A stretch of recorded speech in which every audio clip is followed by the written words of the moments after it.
So, for those of you that are not familiar with the League of Women Voters, I want to tell you that we are a nonpartisan but political organization. We advocate and we educate.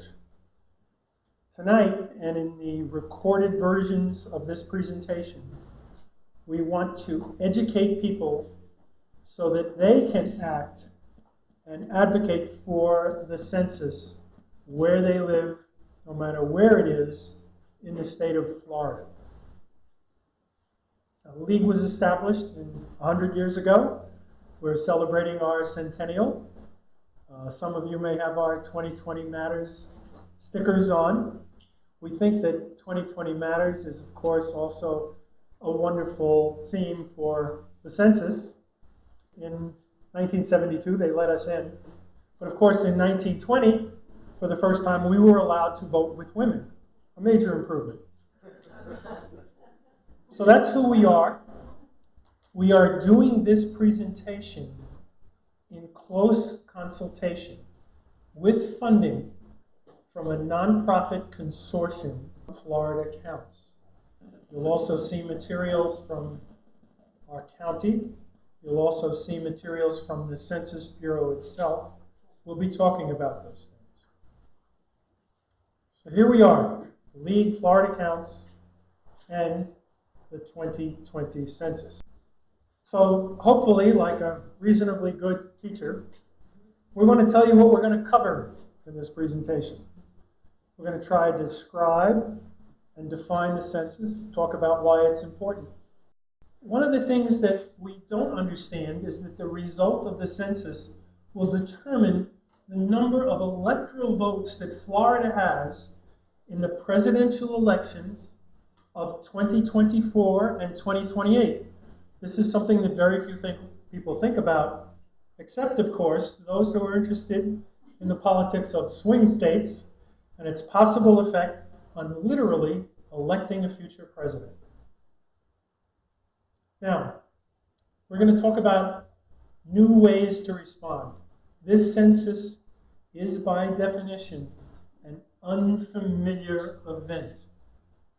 It hasn't been done this way before, and we're hoping that you and your friends and the people that see this video are going to help us overcome the confusion and some of the resistance to the new census methodology that's being done this time for the first time in history.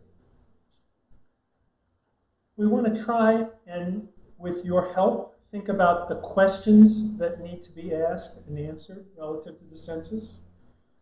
I would want to tell you right now that I would like anybody to interrupt this presentation at any time with a question. And we have a ringer in the room. If it exceeds my knowledge base, there's somebody from the census sitting behind you. And we may call upon him, as we would call upon a jurist, to adjudicate something I said or a question that you have. So, Census Sandy, or I don't know if you want to raise your hand, he's our buddy, and he has helped us produce a lot of what you're going to see and talk about. We want to stress privacy and confidentiality. It's a great, big, difficult issue in this census.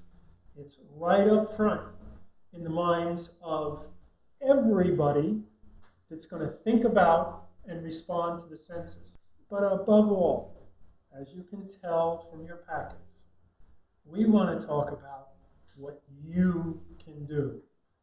We want you to leave this event, and I want you to be thinking about at least 5 other people or better organizations that you can share this information with in the run-up to the census and the run-up until April 1st. So, what's the census? According to the Constitution, it's a count of the entire U.S. population. There's a lot of confusion about whether or not it's a count of citizens. It's not, it's never been. That's not what the documents say. It says that we want a count of every warm body in America as of April 1st. It's a snapshot of the population as it exists. And it's a snapshot that's going to be the basis of 10 years worth of decisions and financial flows and public budgets and private budgets across America. It's the largest peacetime mobilization in America. There's nothing bigger than this. It's like going to war. It involves hundreds of thousands of people, billions of dollars, and guess what? Uncle Sam wants you. We want you, as a result of this event, to go out and help us find and communicate the fact that everybody must constitutionally and legally respond to the census in spite of their concerns, in spite of their worries, which in many cases are going to be perfectly legitimate. Now, there's going to be confusion surrounding this. One of the first things I want to tell you that we've discovered is that every year there's a small sample of the population is asked to fill out a long-form census. It's the American Community Annual Survey. It takes a small slice of the population. But we've already discovered that people who have answered the American Community Survey think that they've answered the census for 2020, and they haven't. So when you run into people who said, no, I already answered, it's not true.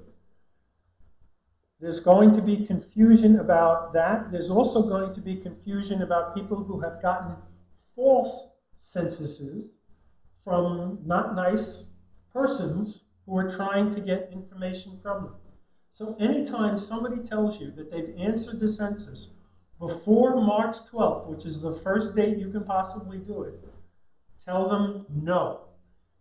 This census starts on March 12th, and it'll probably go well into the summer before everything I described happens.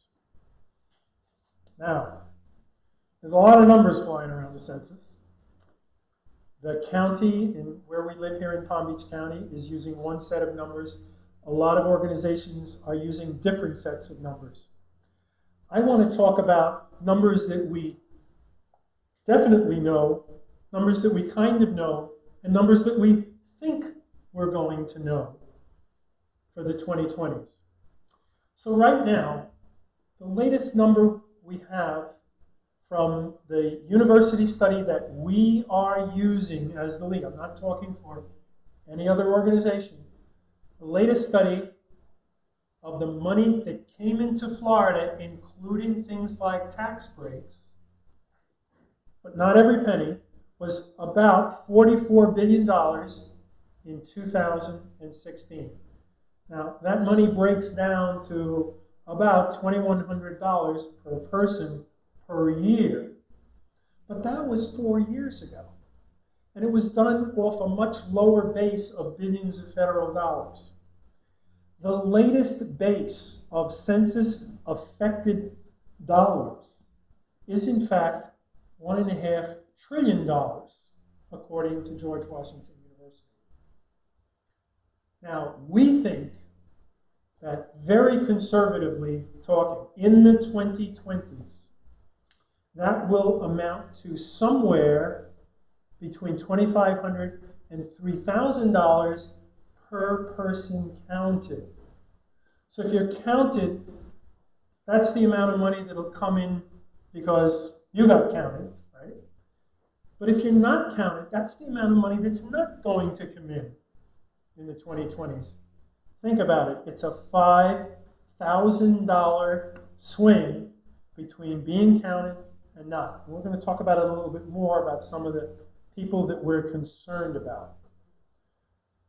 Now, this money is absolutely entwined into the budgeting system of all the public sector in the United States. In Florida, federal money coming in, some of which is being passed through to your jurisdictions, where the city or the county that you live in, is about 1/3 of the state budget in any annual year. So think about it. The census count numbers are going to drive 1/3 of the state and a great deal of local budgets. That's a whole lot of power and influence and money. The census really needs to be thought about as a big competition. It's a competition for political power and money between the states.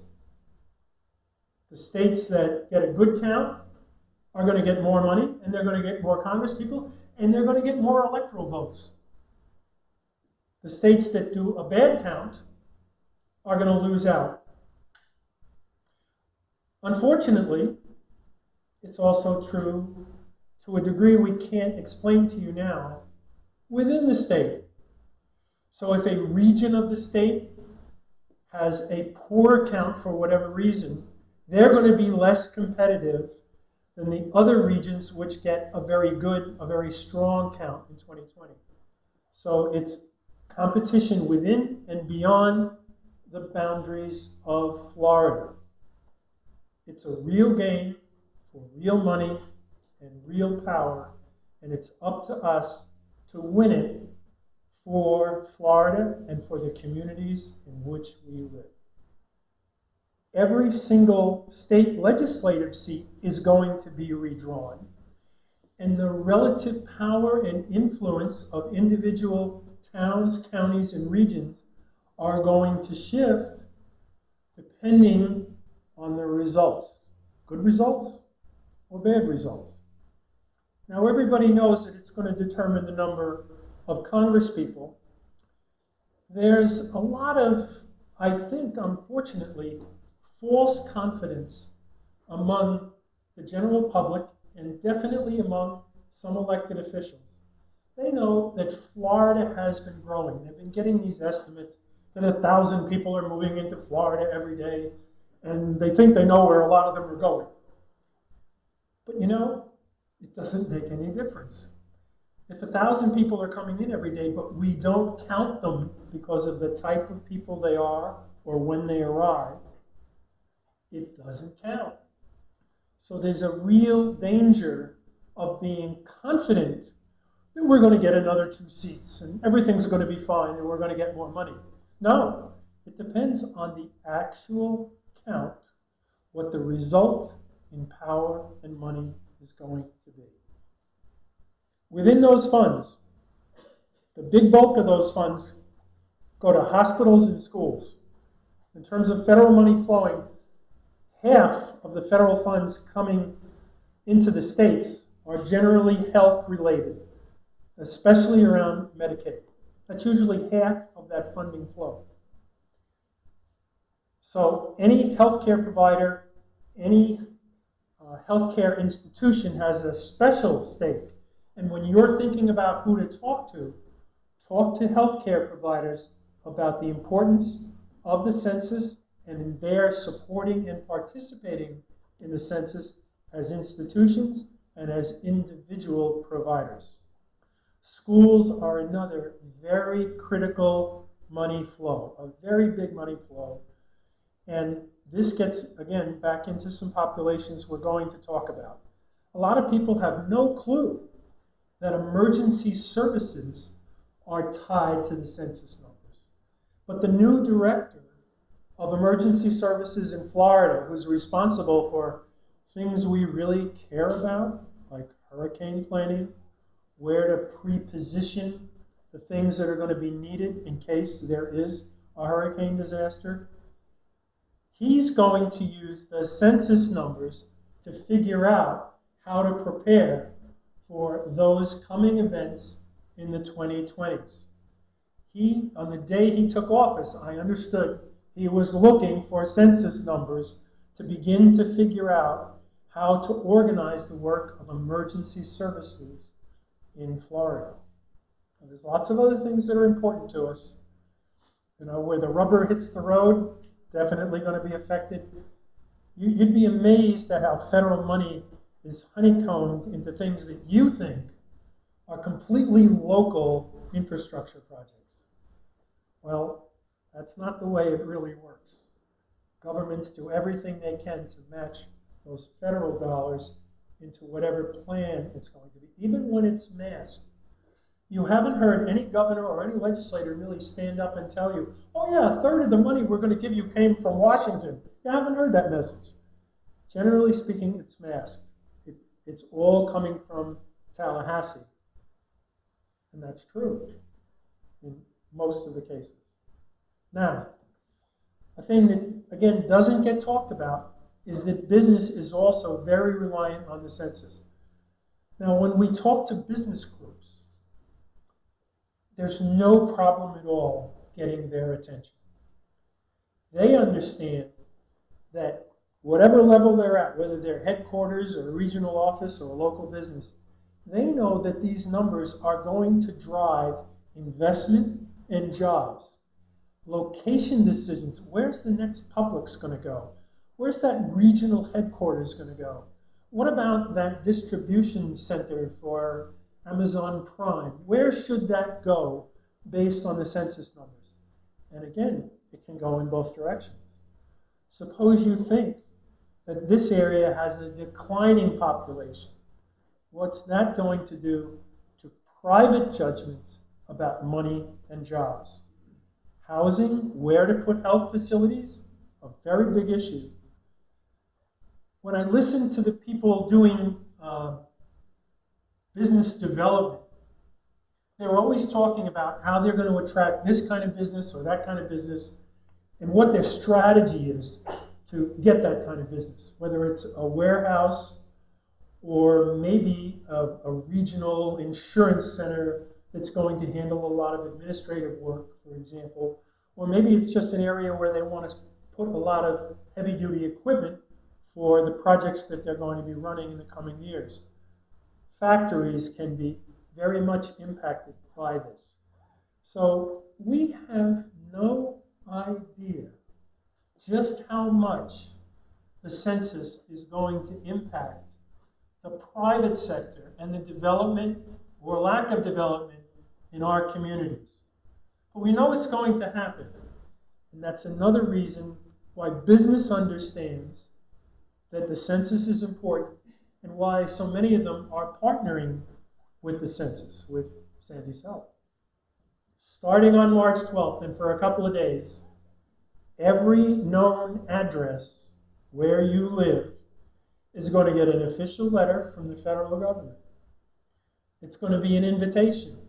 It's going to have a key code, like a PIN code, a very, very important set of numbers and letters, I think, that's going to be critical to identifying that address and getting the right response.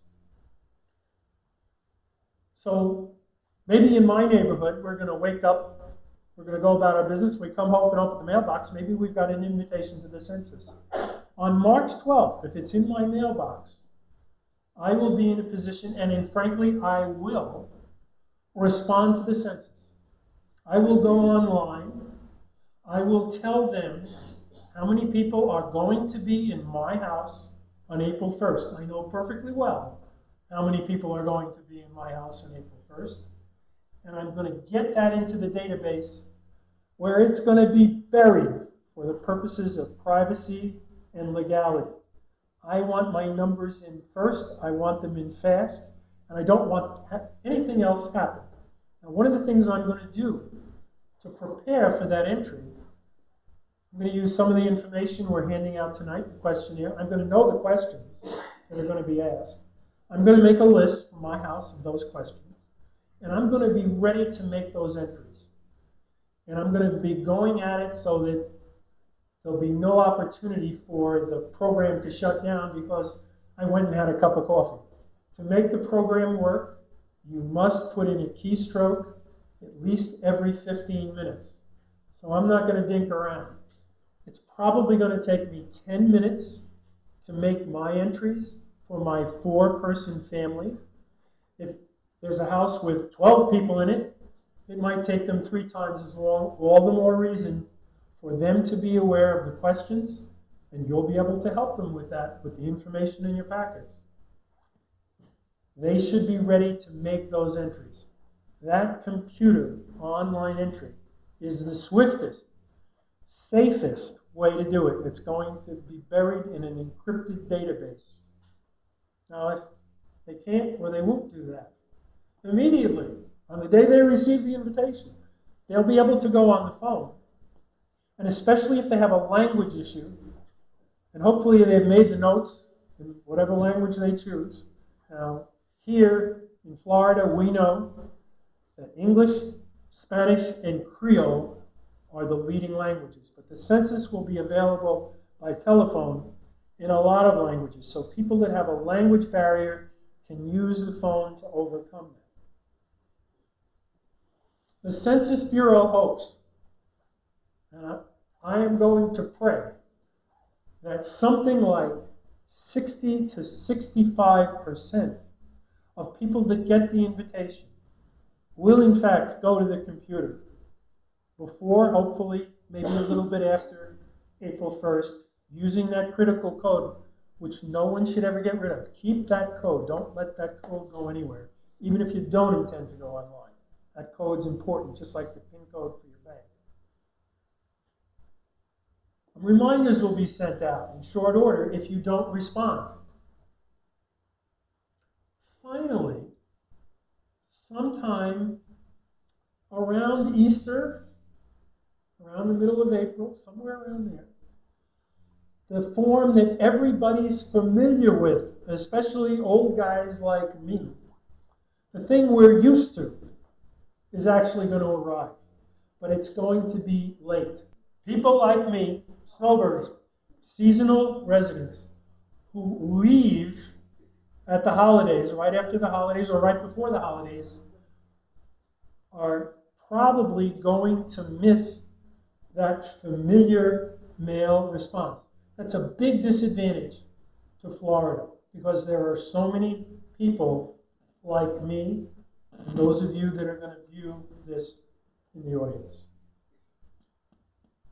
One of the reasons to keep the key code is that you can leave here if you haven't gotten it. You can go to Connecticut with me, and you can still go on the computer, use the key code, and respond for your Florida address. Okay? As long as you have the key code, that's what we want you to do. Now, people who have 2 addresses or more have a choice. But we are the advocates of Florida. I could fill it out in Connecticut. I could fill it out here. We want you and everybody that sees this to be an advocate to fill it out and answer for Florida, because we have this big population that we have to provide services to, and we want to be able to capture as many of those people. On my block, there's a bunch of Canadians. They're going to be here on April 1st. And I'm going to get them to answer the census because they're here and they have a house and they come here a lot. They spend a great deal of time in Florida. And it's perfectly legal for them to answer that census mailer, and that either the hard copy or the electronic version. It's perfectly legal. They have a choice. We want them to make that choice. We want to get the best possible count we can for Florida. Finally,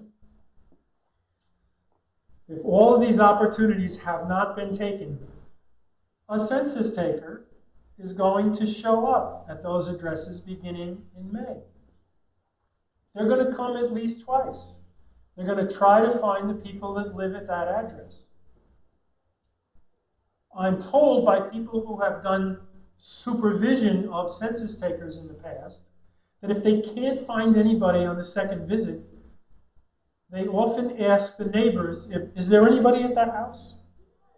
Now, I don't think any of us in the room, want some neighbor trying to tell the census taker who lives at my house. And there are segments of the Florida population who do not want anybody knocking at their door.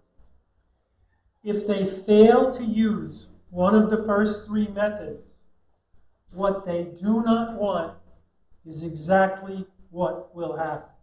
Someone will come trying to find out how many people live at that address.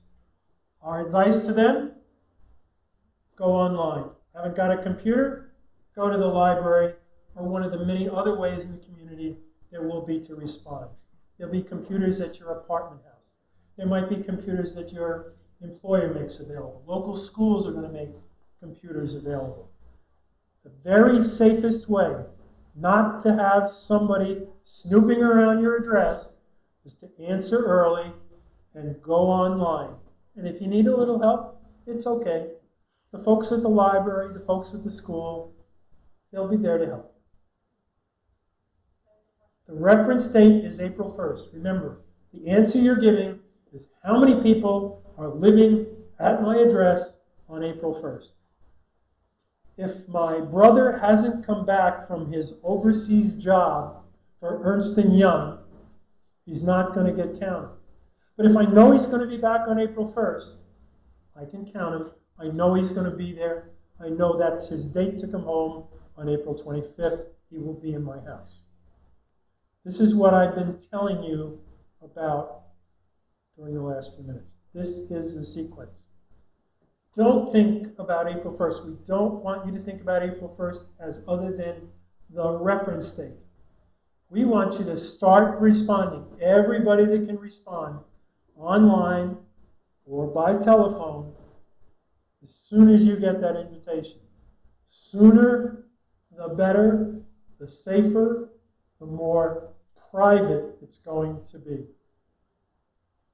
Keep that code. Tell everybody to keep that code until and wherever they finally respond. It's very straightforward. This is what they want, and you can see the document in your packet. These are the questions, all right? It's straightforward. Do you rent? Do you own? What's your date of birth? What's your name? The question has come up from some elected officials in the last few days.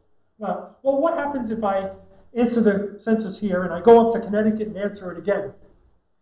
If you put in the identical entry in two places, or you put in a phony entry, I put in my Italian name instead of my English name and a different birthday so I can get counted in both places, the computer will find me and it'll kick it back. It will know that I didn't tell the truth. And because you will have sent your phone number, you'll get a call. We know you can't be in two places. You must be counted in the place where you were, where you choose to be where you choose to be counted on April 1st.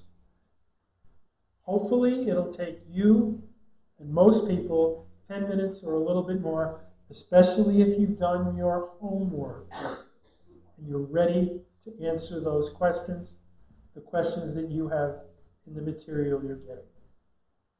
There's a tremendous amount of confusion about citizenship. There have even been recent things in the paper that have raised new concerns about whether or not the federal government is trying to find out your citizenship. Okay? No, they're not. The Supreme Court said, sorry, Charlie, you cannot use the citizenship question. But it doesn't make any difference. The fear is out there in a lot of communities of immigrants, especially in Hispanic and Haitian communities. All right? The fact is, it's not there. You want to be safe, you want to be secure, you don't want to knock at the door, go to the computer, answer the questions, get behind the encryption wall, it'll be okay. The information isn't going to the Homeowners Association, and it's not going to the city. It's going to the census, and it's going to be buried for 72 years. Answer the census. Don't worry about that. If one of the people doing the census tries to tamper with this, they face jail and a huge fine. It will not be worth it for them to say that I actually had 7 people living in my house when only 6 were allowed. They'll never know because I'm going online and I'm getting in first. Nothing about immigration status. Again, I've been told that 26% of our county are people with immigrant standing, right? They come from many different places. And when I say immigrant, this thing gets immediately conflated up to, oh, they just arrived and they're illegal. No. America is full of perfectly legal immigrants. A lot of them are working at Mar-a-Lago. It's okay. There are many, many legal immigrants, but that's not the issue. We have to understand that simplistic ideas are things we have to resist as people who are knowledgeable about the census. Don't make immigrant mean illegal. It's simply not true. That's the way you have to think about this. It's more complex than this caricature that is in the media and in the political discourse. Please be aware of fraud. It's already happening. Be alert. Use these things we talked about. What you're going to get in the mail is not a PIN code. It's like it, but it's really a key code. That's the word. Hold on to your key code. It's unique to that address. There already are false census questions out there. I'm sorry, it's the digital age. There's a lot of bad actors. Anybody who tells you they're from the census on a phone call, I got something in the mail the other day.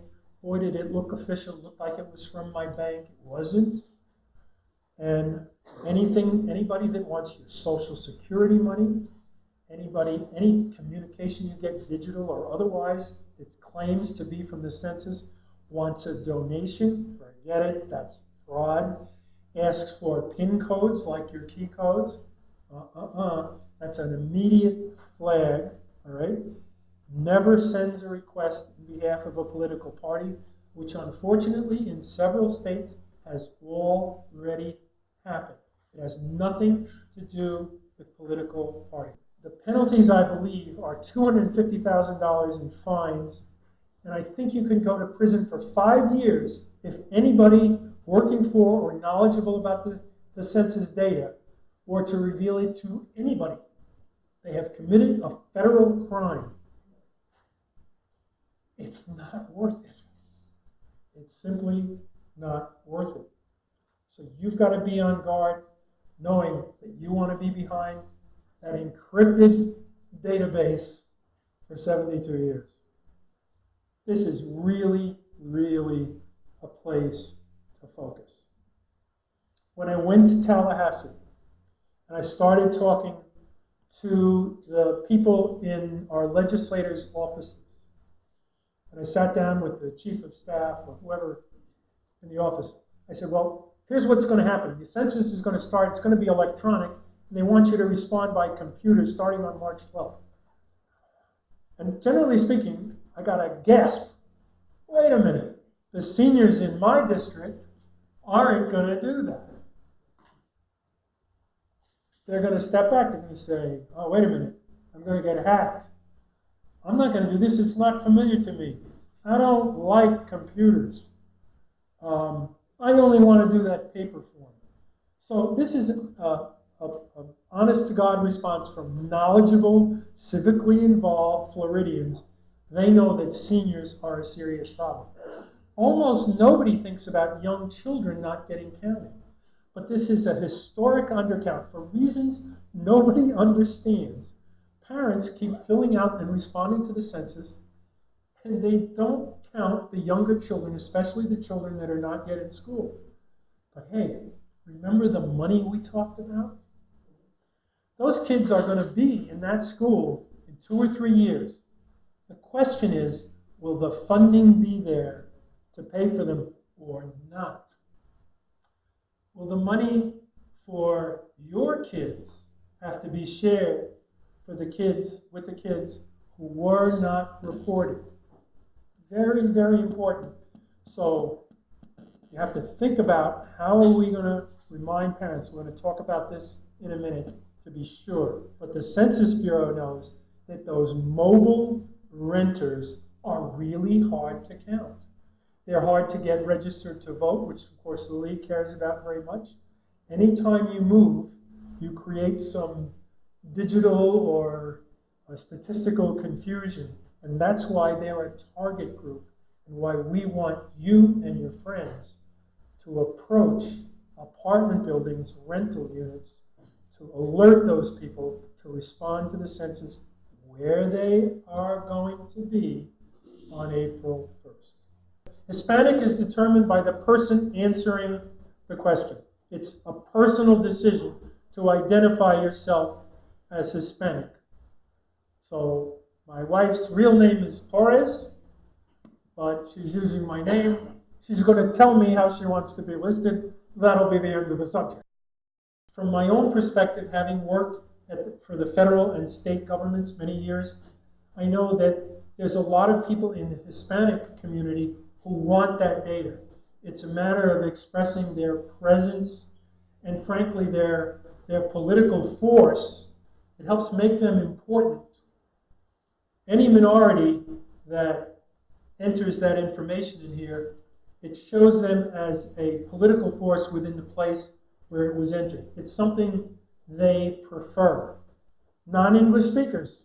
I understand that we have a whole community of Finnish people that show up every winter. And a lot of them, they're in an enclave not too far from here. I didn't know there was a Finnish festival until last year. But they're a good example of people who are an enclave. They're a winter enclave. We want them counted. We want materials and people to go to the Finnish festival and remind them with using their neighborhood leaders and their friends in their own associations to please answer the census. Please do it. We'd like you to be counted. We know you're coming back. And we want to give you the public services. We want you to help us make Florida count. Talked about people like me. Now, the disabled are always an issue. For those of you that have done door-to-door canvassing of any type, sometimes it's very difficult for that person in the wheelchair to answer the knock on the door, to be found. Maybe they have a sight problem and they need help answering. Maybe they're your 94-year-old mother and they need help entering this information, and you have to do it for them, okay? There's a lot of people with different kinds of disabilities. A lot of them are hard to count. We want everyone we can count. Low-income people who are also more mobile and who worry about the government and who have an awful lot of problems, and the census doesn't look like one of them. Those people need to be sought out. Now, within that population is obviously who? Who's in the low-income population? The really low-income population. The homeless. So there are a lot of specialized efforts that will be underway, especially in municipalities, to try and track and find and count the homeless, get responses done for the homeless. So don't leave the homeless out of your thinking. Don't leave the poor out of your thinking. In any given year, 4,000 children in the Palm Beach County schools are living in cars. We want those kids counted. They're in school. They deserve to be known. They deserve to be counted. They deserve not to live in those cars. And they certainly deserve to have some funding coming in to help them in school. Please. It's different in different places. There are special censuses. I can't get into all the areas, but I want you to think about when you talk to an elected official, which I'd like you to do. Those are some of the people we'd like you to talk to. As active citizens, nobody in this room is an inactive citizen. Everybody's here because you care about civic engagement. You talk to elected officials. You should be an emissary asking your elected officials how they're personally getting involved. Elected officials are a very important audience for the census. They know the people in their district very well. They know who's there. They know who votes for them. They're experts on the population of their district, no matter who they are. We want you to talk to elected officials. Unfortunately, the number of people that distrust government is rising quickly. It's part of the polarization that's going on. Again, we have to overcome their resistance to relating to the government at all. They're out there. I spoke to one today. Really didn't want to have the government know anything about him.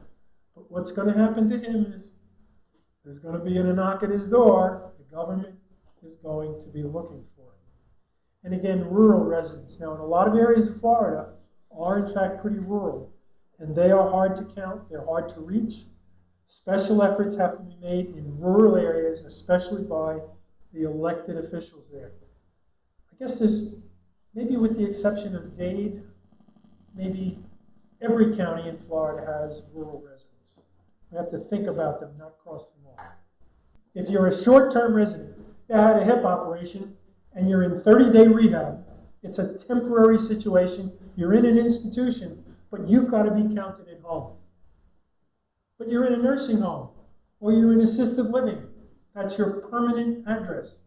Those people have to be reported by the administrators of those institutions. If you're in a college dormitory, the college dormitory is responsible to report you. If you're in a private school dormitory, you have to be counted at home. If you're like I used to be, if you're overseas on a government assignment, your agency makes arrangements to count you as overseas assigned, whether you're military or civilian.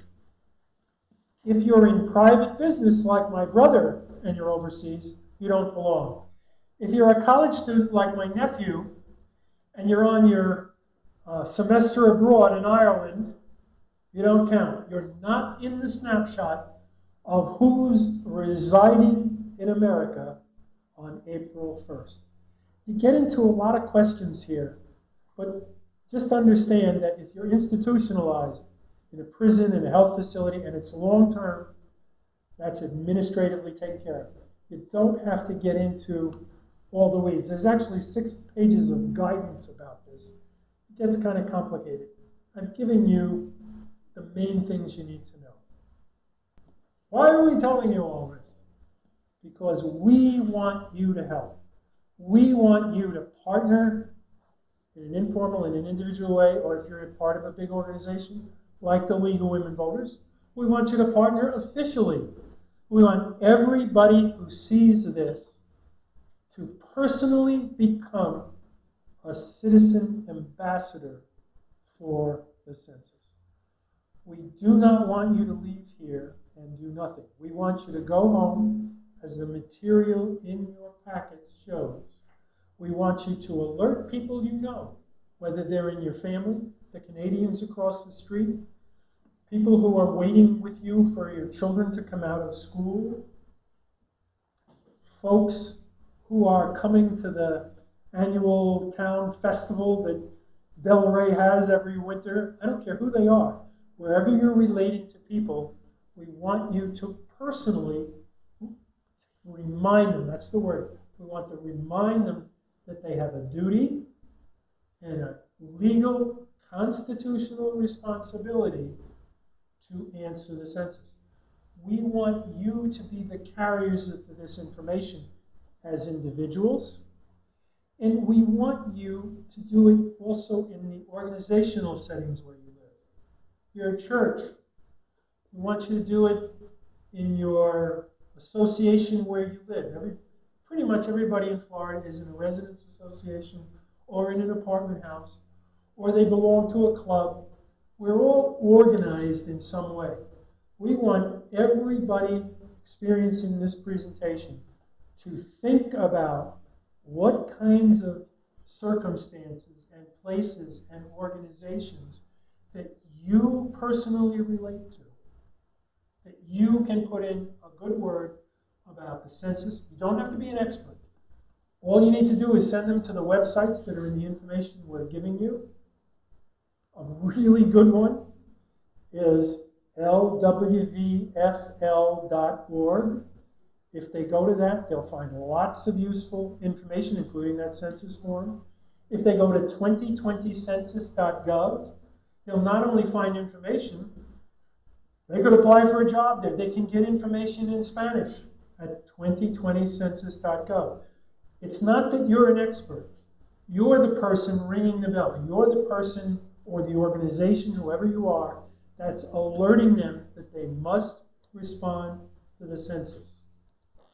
And then you want them to go to those places and get the information that they need to begin to respond on March 12th. Give me some examples from the floor. Tell me something personal to you where you could go and alert people to the importance of answering the census and getting more information. You can write an article and you can put in a link to one of those websites and they can get the information that they need. Never heard of it. I know that's a really important organization in this county. I know that it exists all over the state. I think that's terrific. Those are very responsible, good citizens. That's a perfect place to put out census information. So he's going to talk to the teachers. He's actually going to present this. It's a really fine example. Teachers, remember, we're looking for children especially. We want the parents to know to include all the children. Yes, in the back. You have an annual meeting coming up soon? We do. It's a perfect place to stand up. And we have a lot of information on the back you can take with you. You can take a couple of hundred pieces of our bookmark and you can distribute it, put it on the chairs at your homeowners association, which is what I'm going to do in 2 weeks. So whatever committee you belong to, maybe you belong to a municipal advisory committee. Maybe you're on the church liturgy committee. Think of any committee that you are involved with. That's a wonderful place to mention the census. One of the things we do in the League of Women Voters is we try to mention the census at all of our committee meetings. Yes, in the back. And it can be on your personal page. Hey, all my friends, please answer the census. It's really important to you and your community. Go to one of these websites. Thank you very much. You can do it on Facebook. You can do it on the other social media sites as well. Every one of these is valid, but also you may belong to an organization. The League has a Facebook page.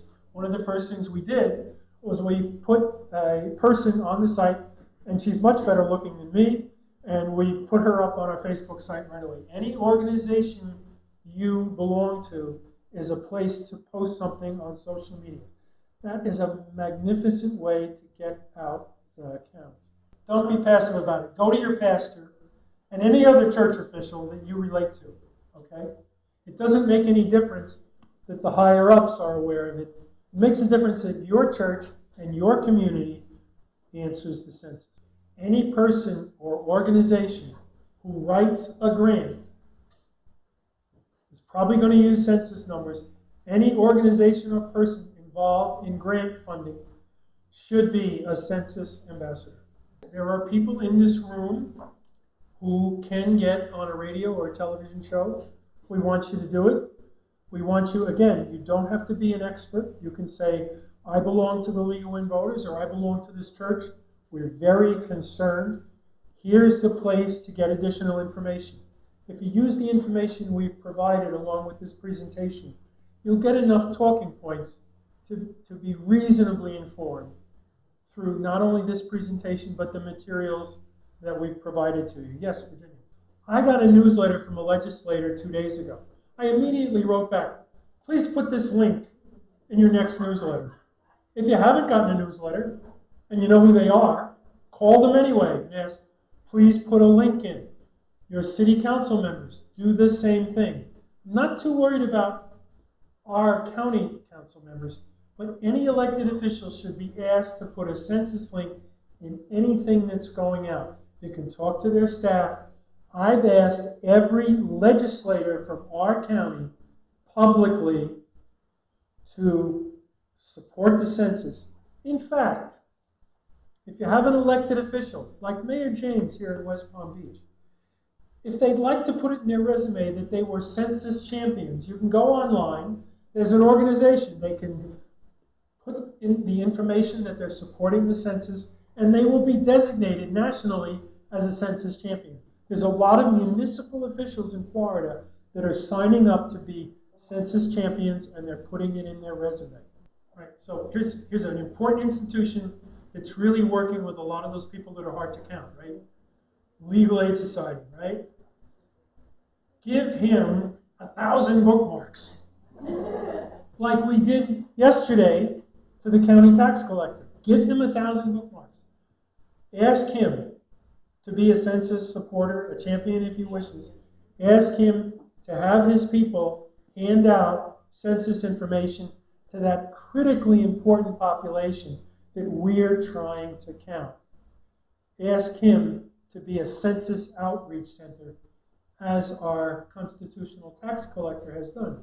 She's not only distributing material, she put it in her newsletter to everybody that the census is important. Elected officials are critical. Do you have another one? Yes. The appraiser's office, yes. And we've approached other elected officials that are not legislators, all right? But every elected official, every city manager can help. Immigrant detention centers, that's one I haven't been asked. I've got to assume that because they're permanently there and they're an institution, that they will be required to answer on who's at that location as of April 1st. It fits the institutional requirement. Sandy's saying yes, so I think that's a good answer. The printer that put together all this stuff, I'm going to get the last delivery for him tomorrow, but I'm going to say, now you've got to put a bunch of these here. People are coming in. If people want more, you know how you can print them. There's tons of small businesses. My grandson is in after-school science, right? I want census information.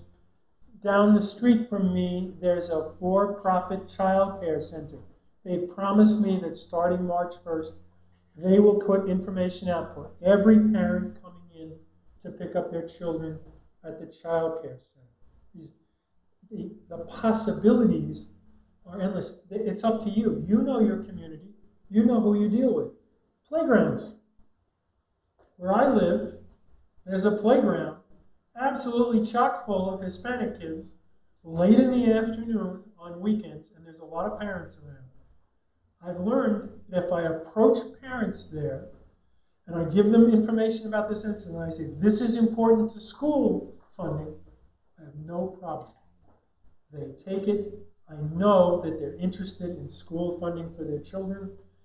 And they're just sitting there, you know, there might be 25 or 50 of them. The other night, I met over 250 parents at a music festival.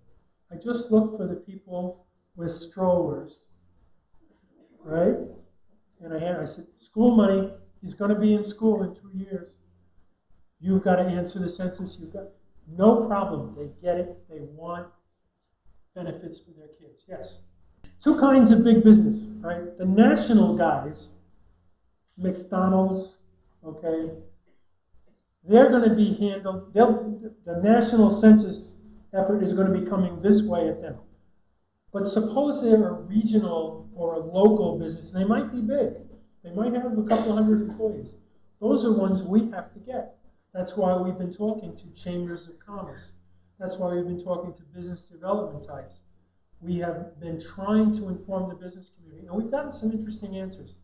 One of them has offered to put one of us on television to talk to all their employees. Think about any employer as a trusted voice. If your boss says to you that he wants you to answer the census, the likelihood that you're going to answer the census is going to go way up. Just as if your pastor tells you, or anybody else that you really trust, you know, the head of the League of Women Voters, somebody you trust, all right? Anybody in your community, the head of the Hispanic Civic Association in your district, the head of the NAACP in your county, the head of different organizations that you know are respected by their members. Those are all people you want to talk to. Again, you don't have to be an expert. Please put this in the newsletter. Please mention it from the pulpit. Please bring it up with your employees. It's going to have an effect on your business and the future economy that you are interested in. Knights of Columbus. That's a good one. Nobody mentioned it yet, but it's a good one. They're nicely organized. You can talk to them on a regional or a local basis. And they have headquarters where you can go and you can leave materials. Okay, any private school that's engaged in any kind of development. We went to the Children's Home Society last week, and we talked to all their top people that are actually working with folks who have family problems. We provided them with information for them to take back and to refer people to the census. Area agencies on agency, that's a good one because they are a network of all kinds of groups, and they're all over the state. They're regional bodies. It's a very, very good place to go. How do we overcome all the resistance and the worry, especially in the minority and immigrant communities? You do it by trusted voices. If I walk into a heavily minority or immigrant area and I say, please, here's my handout, answer the census, you've got to talk to the community leaders, help them with information so that they can be the people that hand it out. And again, who were the other trusted voices? Clergymen, employers, elected officials. That's how you overcome resistance. If the mayor says to you that this is important, there's a greater likelihood that the people politically connected who support the mayor will want to answer the census because he said it was important, or my pastor said it was important. The libraries are way ahead of everybody else. Just like with the League of Women Voters, the libraries have a national campaign, and they are ready, nationally, regionally, and locally here in your county. They're aware of the census. They know that because they have computers and they are a center, especially where job seekers, low-income people, a lot of people who use the library need those resources, and they're ready to go. This presentation is going to be mounted on the website and available to every League of Women Voters chapter everywhere in the state of Florida. So they can use it either as just a video presentation, or they can have some materials printed up to distribute, which is the right way to do it. Go to that Gmail address, lwvpbccensus@gmail. It's all lowercase. It's on a lot of your documents. Anybody from Florida can go there, ask the question, and we will refer them to more information. But look, think about who he's got in those rehab centers. He's got people that are supposed to be counted at home, but they're the disabled. They may very well not be home while they're in rehab. That's a perfect place to go. It's a regional, small business with a big effect on a population we're really trying to reach. There's two websites I want you to use, right? 2020census.gov. Anybody within the sound of my voice, 2020census.gov. It's the North Star of this thing. lwvfl.org/census, courtesy of Karen Wilkerson, who's in this room, is full of really useful census information. And the Gmail address, lwvpbccensus@gmail.com. You can ask a question. You've been a wonderful audience. You've come up with really good ideas. But every one of you has in your packet a request to take the pledge. I want you to fill that out. I want you to put your name, your email address, and I want you to promise us and hand it in at the desk that you're going to contact at least 5 people or organizations, and you're going to report to us whenever you want. Every 2 weeks, you can send that information into that Gmail. But I want you to take the pledge tonight that you're going to talk to at least 5 people or organizations. There are people in this room that have already talked to 25 or 30. But this is what we want you to do. We don't want you to get this information and leave. We want you to take the pledge. The census is easy. It's as safe as it can get. And boy, is it important. We think we can reach 3,000 or more people by having League members throughout the state of Florida take the pledge and repeat this in their communities and their organizations. I want to take this moment to thank the 350 people who are watching this on live stream on the internet. Thank you so much. We all appreciate you. Audio Jungle.